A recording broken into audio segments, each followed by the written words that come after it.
and welcome to part 2 of Textile Art Techniques Cutaway Applique Circles, where I'll be showing you how to add even more texture to this interesting reverse applique piece.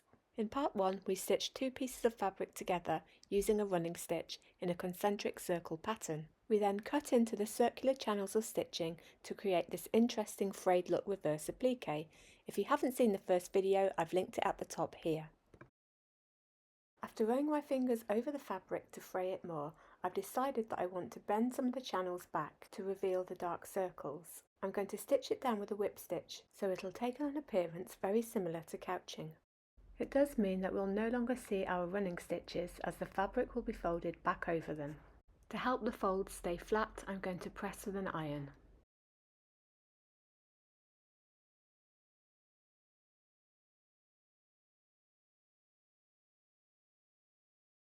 Because my top fabric is quite see-through, I don't like the appearance of the dark fabric showing through. I'm going to remove some of the backing fabric by cutting around the circle close to the stitching. I'm going to carefully cut the back in one piece so that I can use the negative shape for another project. From the front you won't see the outside of the dark circle because it will be hidden behind the folded fabric. I'm pulling the back fabric away from the front and snipping into it, taking care not to cut through to the top fabric.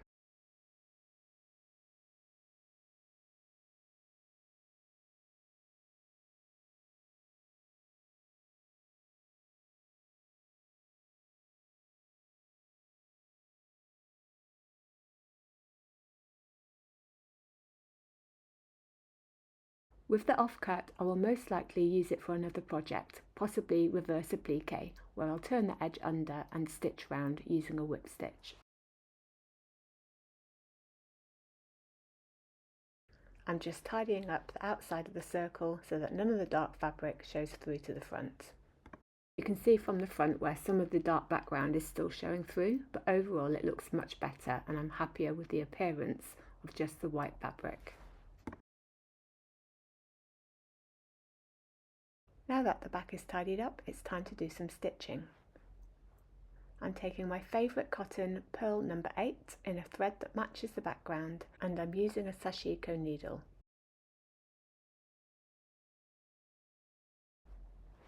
Starting at the top of my circle, I'm taking the needle from the back and up onto the outer layer of the first fold. My needle comes up through the dark fabric, over the folded section, and I take it into the back at an angle and bring the tip back at the bottom of the fold into the dark section again, whipping around the fabric. The stitch travels diagonally on the wrong side of the fabric, so all the stitches line up straight on the top. Continue to work around the circle in this manner, whipping the stitches over. I prefer not to use an embroidery hoop for this type of sewing, as I find it gets caught too easily, but if you prefer to use one, that's absolutely fine. As the stitches grow in numbers, you can see how this technique begins to take on a couching type effect. You'll need to continue these stitches all the way around the outer circle.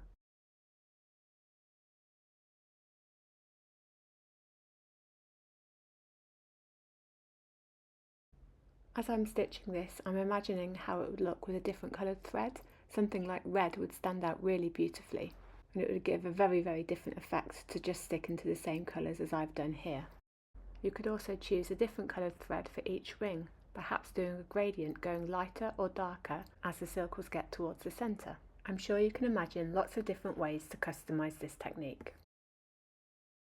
Here's how the work will begin to look from the back.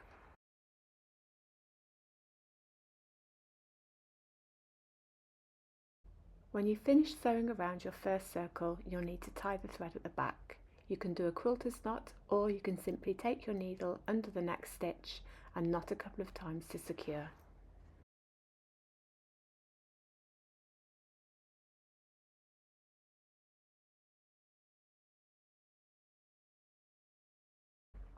The first ring is now complete, and I'm happy with how this looks from the front and from the back.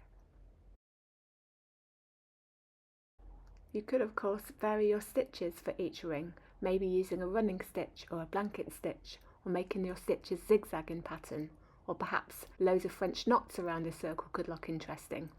I'm going to keep the same texture consistent throughout, so I'll continue whipping around each of the rings as I did before. I'm starting from the top again and working in the same direction.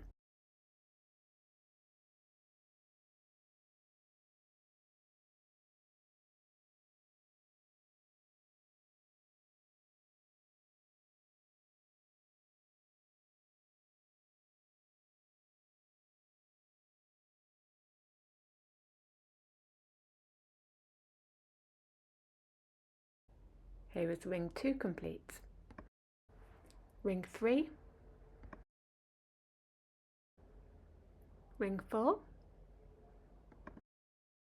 and a little manipulation required to help the fabric sit flat for the final ring.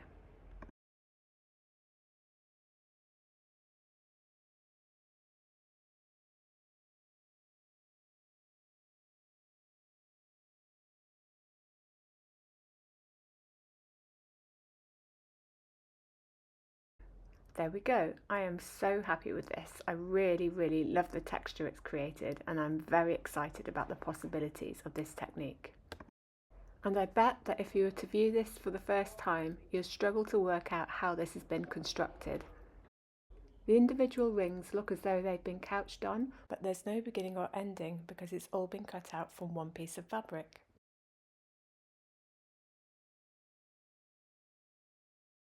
I'm imagining this would look fantastic as a repeat design, maybe used on a bag.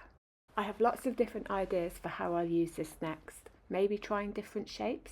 There's something really lovely and folk art about this technique, almost looking a little bit like a lino block print. I can imagine it working with a kind of naive art style or some sort of folk animal design. We'll see what happens next. I hope you find this technique as exciting as I do. I'm certainly not finished with it, and I can think of many projects I will use this in. Maybe write in the comments what you'd like to see me try next. If you found this video useful, you can see all of my different stitch experiments in this playlist here.